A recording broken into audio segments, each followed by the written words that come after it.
টেনটেনে।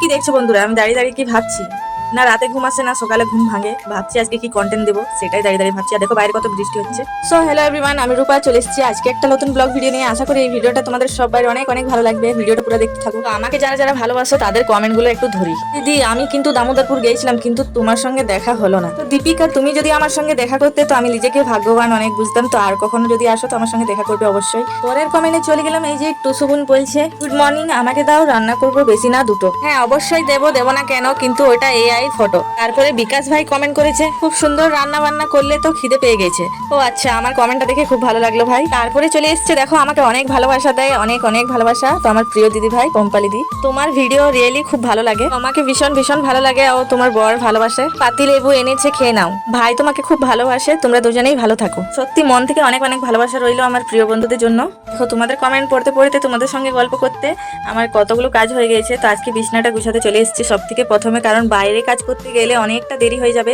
তাই আমি ভাবলাম সব থেকে আগে আগে বিছনাটা গুছিয়ে নিই। তো জানো তো, একবার করে ভাবি যে মিউজিক দিয়ে ভিডিও করব, তারপরে আবার ভাবি না মিউজিক দিলে আমাকে হবে না, কারণ আমি নিজস্ব কন্টেন্টে একটা দাঁড়াতে চাই, আমি ফেসবুকে কিছু হতে চাই। তো লিজের ভিডিও দেওয়ার চেষ্টা করি। আর যখন থেকে আমি এই লিজের ভিডিও দিচ্ছি ভয়েস দিয়ে, তো তোমরা অনেক অনেক ভালোবাসা দিচ্ছ আমাকে, আমার খুব ভালো লাগছে। এইভাবে সবাই মিলে একটু পাশে থেকো। তো দেখো এবার বিছনাটা কত সুন্দর লাগছে তাই না। এখন তো বর্ষার দিন আর আমার ছোট ছোট বাচ্চা আছে, ওরা বাইরে ঘুরোঘুরি করছে সবসময়, এই যে খাটে চাপছে, বিছনাটা অনেকই নোংরা হয়ে যাচ্ছে। তো কি করবো, আর বর্ষার দিনে এখন মানে কাপড় কাচছে তো শুকাচ্ছে না। এখানে যে চেয়ারটা দেখতে পাচ্ছ, এখানে অনেকগুলো কাপড় ভিজে আছে, তো কোথায় যে আমি শুকাবো কিছু খুঁজে পাচ্ছি না। এই যে ফটোগুলো দেখছো খুব ধুলো বসে গেছে। কারণ চলো আজকে কি বানাচ্ছি আমার বরের জন্য তোমাদেরকে দেখাই। তো এই যে দেখো আমি পেঁয়াজ আর লঙ্কা কুচি করে নিয়েছি, আর লঙ্কাগুলো দুফাড়া করে নিয়েছি। আর এখানে দেখো রাতের ভাত আছে, তো রাতের ভাত কেউ খাই না আমরা, ভালো লাগে না।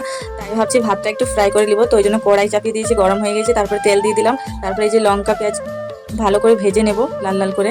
তো ভালো করে লাল লাল হয়ে ভাজা হোক, তারপর চলো এই যে ভাতগুলো আছে রাতের ভালো করে হাত দিয়ে ভেঙে নেবো আর ঝুরঝুরে করে নেবো একটু। তো কার কার এরকম ভাজা ভাত খেতে ভালো লাগে অবশ্যই কমেন্টে বলবে।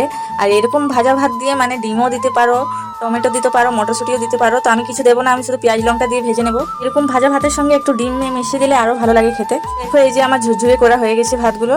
আর রাতেকার ভাত একটু মানে খারাপ হয়নি, একদম ভালো আছে। আর এদিকে দেখো আমার পেঁয়াজ ভাজা কমপ্লিট। বেশি লাল করিনি, কারণ আমার বর বেশি লাল ভেজে দিলে খাবে না ও। তো হালকা হালকা একটু মানে কাঁচা রেখেছি। আর এই দেখো এখানে ভাতগুলো সব দিয়ে দেবো আমি, তারপরে ভালো করে ভেজে নেব, অনেকক্ষণ ভাজবো যেন টেস্ট হয় ভাতগুলো। তো ভালো করে ভাজছি আমি, তারপরে একটু নুন দিয়ে দেবো। আর কালকে রাতে মাছ রান্না হয়েছিল, তো সেরকম কেউ খায়নি, তো রাতের মাছ রান্নাটা রাখা আছে। ওই জন্য আমি ডিম আনিনি, কারণ ডিম আর মাছ একসঙ্গে খেতে নেই। ওই জন্য আমি আমার বরকে বললাম যে ডিম আনতে হবে না, মাছ দিয়ে ভাতগুলো খেয়ে নাও। আজকের ভিডিওটা এই পর্যন্ত বন্ধুরা। তো যদি ভালো লাগে তো অবশ্যই একটা লাইক কমেন্ট শেয়ার করে দেবে। আমার এই ভিডিওতে যারা সুন্দর সুন্দর কমেন্ট দেবে তাদের কমেন্ট আমি পরের বারের ভিডিওতে ধরবো। মন থেকে অনেক অনেক ভালোবাসা রইল সবার জন্য। আমার প্রিয় বন্ধুরা ভালো থেকো। আর এদিকে দেখো ভাত বেড়ে নিয়েছি থালে, আর এই হচ্ছে কালকার রাতের মাছ রান্না। তো টাটা বন্ধুরা, সবাই ভালো থেকো, বাই বাই।